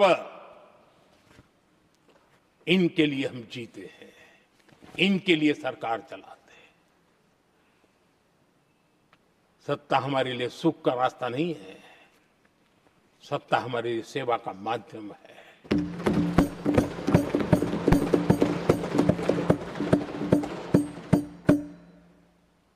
मुद्रा योजना, लाखों करोड़ों की मदद मिली, स्वरोजगार को बल दिया। कांग्रेस ने कभी स्टार्टअप कल्चर को प्रमोट ही नहीं किया। कुछ सैकड़ों में स्टार्टअप बेचारे अपने, उनको पता भी नहीं था। और इनका तो हाल ये है आदरणीय सभापति जी, अपने घर के स्टार्टअप को भी वो लिफ्ट नहीं कर पा रहे।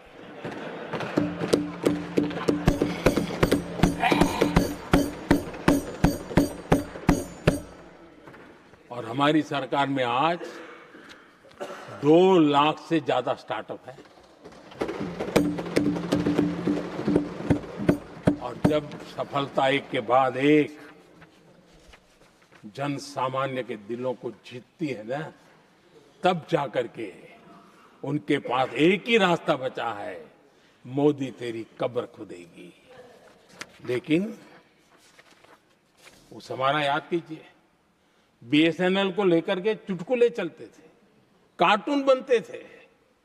आज स्वदेशी 4G स्टैक हमने खड़ा कर दिया। 5G दुनिया में सबसे तेज गति से रोल आउट करने का काम हमने कर दिया।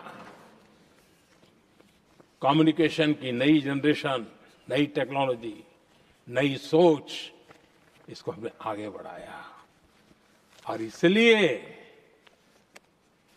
दर्द जुबान पे आ रहा है, मोदी तेरी कब्र खुदेगी। आदरणीय सभापति जी, गरीब की सेवा ये मेरा सौभाग्य है। 4 करोड़ गरीबों को पक्के घर देना मैं जीवन में सुकून मानता हूं। बिजली, पानी, गैस का सिलेंडर, टॉयलेट की सुविधा, मुझे लगता है कि हाँ, परमात्मा ने मुझे सही दिशा में काम करने की प्रेरणा दी है। पहली बार गांव की महिला गर्व से कह रही है, हाँ मैं लखपति दीदी बनी हूं, तो दूसरी कह रही है इस साल तक मैं लखपति दीदी बन जाऊंगी। जो बन गई है उनको जब पूछता हूं, नहीं बोले साहब अब तो करोड़पति के लिए सोच रहे हैं। ये जो मिजाज बदला है, जो आत्मविश्वास बढ़ा है, और ऐसे देश के कोटि कोटि जनों के आशीर्वाद जिस इंसान पर हो, कोटि कोटि माताओं बहनों का जिस पर रक्षा कवच हो, नारे कितने ही लगा लो, कब्र तुम नहीं खोद पाओगे। ये देश की शक्ति, आशीर्वाद रूपी कवच, माताओं बहनों का मेरे प्रति जो भाव रहा है, जिस श्रद्धा भाव से मैंने माताओं बहनों की सेवा करने का काम किया है, जिनको कोई पूछता नहीं था उसको मोदी पूजाता है। यही कारण है, और ये आशीर्वाद ही है जो इनको चुभते हैं, और इसलिए कब्र खोदना चाहते हैं। आदरणीय सभापति जी, चोरी करना जिनका पुश्तैनी धंधा है, जिन्होंने एक गुजराती की सरनेम भी चुरा ली,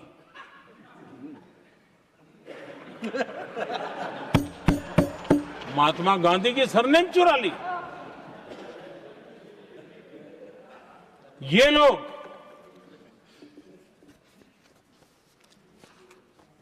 और देश की जनता इतनी समझदार कि ऐसी ऐसी पटक देती है, ऐसी पटक देती है लोगों को। आदरणीय सभापति जी, हम एक विकसित भारत का सपना लेकर के चले,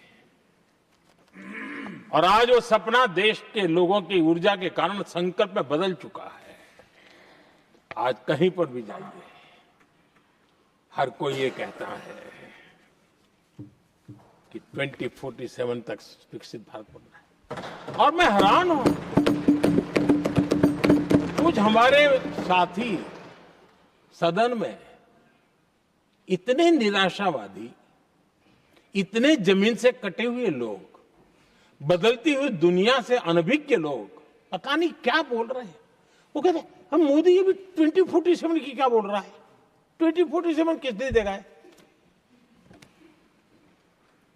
हमारे देश के लिए, आजादी के लिए जो लड़ते थे, जो फांसी के तख्त पर चढ़ जाते थे, जो लाठियां खाते थे, गोलियां खाते थे, जो काला पानी की सजा के लिए अंडमान निकोबार की सेल्यूलर जेल में जिंदगी बिता देते थे, लक्षावधि नौजवान अपने पढ़ाई का भविष्य का सोचे बिना, कोई परवाह किए बिना सिर्फ देश के लिए सोचने के लिए निकल पड़े थे। क्या उन्होंने कभी ये सोचा होता कि यार हमारे कालखंड में तो आजादी मिलेगी नहीं, कि मैं क्यों करूं? तो क्या देश कभी आजाद होता? ये इतने निराशावादी लोग हैं कि जब मैं डिजिटल इंडिया की बात करता था, मैं फिनटेक की चर्चा करता था, मैं यूपीआई की बात करता था, तो ये कहते थे अरे इस देश में गरीब आदमी मोबाइल फोन पर कैसे पैसों का कारोबार करेगा। 3 साल के भीतर भीतर देश ने दिखा दिया ये हो सकता है। और मैं हैरान था जिस दिन ऐसा भाषण संसद में हुआ, देश का मीडिया भी, मैं भी, ऐसे लोग, उनकी जो इकोसिस्टम है वो नाच रही थी कि देखिए मोदी को तगड़ा जवाब दिया। मोदी ने जवाब नहीं दिया। आपके हाथ में मोबाइल फोन जब यूपीआई से चलता है, काम करता है ना, तो जवाब अपने आप मिल जाता है।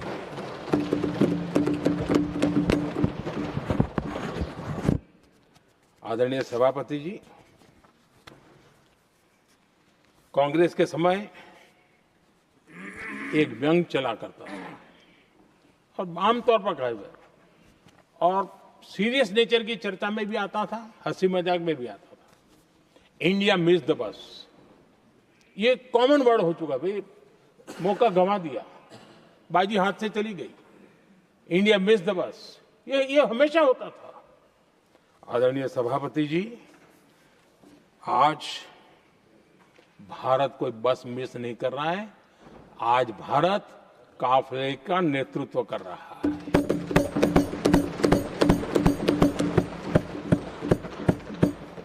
आदरणीय सभापति जी, देश का भविष्य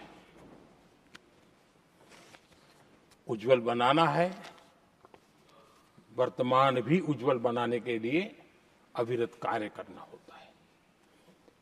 हम विकसित भारत के सपने के लाइट में 5 वर्ष की योजना बनाते हैं और हर वर्ष का बजट बनाते हैं और हम दिशा तय करके चलते हैं, क्योंकि हमारे लिए अगला चुनावी लक्ष्य नहीं होता है। हमारा लक्ष्य है 2047 विकसित। अरे चुनाव तो आएंगे जाएंगे, मेरा देश अजरा अमर रहने वाला है और हम देश की युवा पीढ़ी के हाथ में समृद्ध हिंदुस्तान देने का सपना लेकर के चलेंगे। जिन बच्चे जो आज जो घर में बालक है ना, उनको भी मैं देख करके कह सोचता हूं कि मैं इसके हाथ में ऐसा हिंदुस्तान दे करके जाऊं ताकि हमें अपने काम का संतोष हो। 2047 क्यों, 2047 क्यों, ये बातें करते हैं। आदरणीय सभापति जी, आज जिस प्रकार से हम इनिशिएटिव लिए, चाहे स्पेस हो, साइंस हो, टेक्नोलॉजी हो, समंदर की गहराई हो, जल थल नभ अंतरिक्ष, हर क्षेत्र में नए संकल्प, नई ऊर्जा, नए कदम और नई सिद्धियों को लेकर के देश आज आगे बढ़ रहा है। हम ग्रीन हाइड्रोजन पर काम कर रहे हैं, हम आने वाले युग को समझ पा रहे हैं। हम क्वांटम कंप्यूटिंग की बात कर रहे हैं, हम एआई मिशन को लेकर के चल रहे हैं और आज दुनिया मानने लगी है कि एआई मिशन भारत बहुत कुछ दुनिया को दे सकता है। ये विश्वास आज दुनिया में बना है। आज दुनिया में क्रिटिकल मिनरल, रेयर अर्थ राजनीतिक हथियार बन गया है। हम उस पर फोकस कर रहे हैं ताकि कभी भारत को किसी के पास हाथ फैलाने की नौबत ना आ जाए। आदरणीय सभापति जी, ऐसे तो अनगिनत प्रोजेक्ट हैं जिसमें विदेश का इन्वेस्टमेंट आना ही आना है, क्योंकि अब हर किसी को अपना भविष्य भारत की भूमि में नजर आ रहा है। हर किसी को अपना भविष्य भारत की टैलेंट के भरोसे नजर आ रहा है। हर किसी को भविष्य भारत के उज्जवल भविष्य के साथ खुद के उज्जवल भविष्य को जोड़ करके दिखता है। और इसलिए दुनिया आज भारत, विकसित भारत की बात हम क्यों कर रहे हैं, जिनके दिमाग में नहीं पड़ता है, दुनिया को समझ आ रहा है कि भारत ने सही दिशा पकड़ी है। चलो अब चर्चा वहां चल रही है कहीं हम बस न चुक जाए। कल तक चर्चा चलती थी इंडिया मिस करता है, अब दुनिया को लगता है अब हम लेट न हो जाए, वहां आने की स्पर्धा चल रही है। आदरणीय सभापति जी, आने वाला समय भारत के लिए अवसरों से भरा हुआ है, भारत के नौजवानों के लिए अवसरों से भरा हुआ है, भारत के उज्जवल भविष्य के लिए मैं पूरी संभावनाएं रेखांकित कर सकता हूं, मैं देख सकता हूं और उसके दिशा में नीतियां बनाकर हम आगे चल रहे हैं। हम इसको और मैं चाहता हूं, मेरे देशवासियों को निमंत्रण देता हूं और मैं देशवासियों को आज सदन से भी कहना चाहूंगा, मैंने मन की बात में भी इसका उल्लेख किया था, मैं यहां पर सभी माननीय सांसदों से भी कहूंगा कि आप भी अपने अपने क्षेत्र में से लोगों को बताइए, जब दुनिया भर में इतने अवसर पैदा हुए हैं, उसको स्थायित्व तब मिलता है जब हम उत्तम प्रकार की चीजों को लेकर के जाए, हम क्वालिटी को कॉम्प्रोमाइज न करें। मुनाफा कम क्यों न हो, लेकिन क्वालिटी को हम निरंतर उत्तम करते जाएंगे। इनोवेशन करना पड़ेगा, करेंगे, रिसर्च करना पड़ेगा, करेंगे, प्रोडक्ट में मटेरियल बदलना पड़े तो बदलेंगे, लेकिन हम दुनिया में क्वालिटी की दृष्टि से उत्तम हो, तब जाकर के जो आज राजनीतिक दृष्टि से जो निर्णय होते हैं उसका बेनिफिट लेने के लिए हमने पीछे नहीं रहना चाहिए। मेरे देशवासियों से मैं आज यही आग्रह करूंगा कि आप क्वालिटी के विषय में मेरा साथ दीजिए, क्वालिटी में कॉम्प्रोमाइज न करिए। आप देखिए, दुनिया सिर्फ और सिर्फ made in India, made in Bharat, made in India, made in Bharat, इसके लिए गीत गाने लग जाएगी। आदरणीय सभापति जी, मैं कांग्रेस के मित्रों का भी आज आभार व्यक्त करता हूं कि कम से कम मुझे, उनको पता था, पहले प्रयोग कर चुके थे, पिछले 10 साल में मुझे 5-6 बार इस प्रकार से बोलने से रोका गया, लेकिन उनको मालूम था एक बार शुरू होता हूं तो रुकता नहीं। और मैंने कहा था एक बार, एक अकेला, तो अब अनुभव से सीख गए कि इसमें कोई दाल गलने वाली नहीं है, तो समझदारी से काम लिया और ऐसी समझ उनको निरंतर मिलती रहे, ये भी मैं प्रार्थना करता रहूंगा। आदरणीय सभापति जी, मैं राष्ट्रपति जी के उद्बोधन में योगदान देने वाले सभी सांसदों का भी आभार व्यक्त करता हूं। जो भी उत्तम विचार यहाँ प्राप्त हुए हैं, उत्तम विचार देश की प्रगति में जरूर काम आएंगे, ऐसा मैं विश्वास देता हूं। और आदरणीय राष्ट्रपति जी का इस संबोधन के लिए मैं हृदय से आभार व्यक्त करते हुए मेरी वाणी को विराम देता हूं। बहुत बहुत धन्यवाद।